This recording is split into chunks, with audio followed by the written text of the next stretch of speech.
నమస్తే ఫ్రెండ్స్, మంచి beauty tip. కొంచెం శనగపిండి అండి, కొద్దిగా పసుపు, కొంచెం పాలు తీసుకోండి. ఒక గిన్నెలో శనగపిండి వేసి కొంచెం పసుపు యాడ్ చేసేసి, తర్వాత కొంచెం దానికి సరిపడా పాలు వేసి చక్కగా పలచగా కలిపేసేయండి.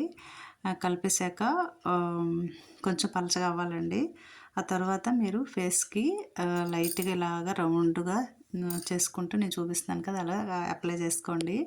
అప్లై చేసుకున్న తర్వాత మొత్తం చేసుకోవచ్చండి. దీనివల్ల ఏం సైడ్ ఎఫెక్ట్స్ ఉండవు, ఏమి ఉండవు. చక్కగా మంచి కలర్ వస్తుందండి. అంతాను స్క్రబ్ లాగా అలాగా చేసుకోండి. మెడకు కూడా పెట్టుకోండి, పర్లేదు. ఆ తర్వాత ఆరిపోయాక ఒక 5 మినిట్స్ తర్వాత, ఆరిపోయిన తర్వాత చన్నీళ్ళతో అలాగా ఫేస్ అలా మళ్ళీ ఎలా మనం రఫ్ చేసామో అలా కడిగేసుకోండి. చూడండి, కడుగుతూ ఉంటేనే కలర్ వచ్చేస్తుంది. ఆ తర్వాత మీరు సబ్బుతో కానీ దేనితో కానీ ఒక 2-3 అవర్స్ వరకు వాష్ చేయకండి, చక్కగా వచ్చేస్తుంది. ఓకే అండి, థ్యాంక్ యూ.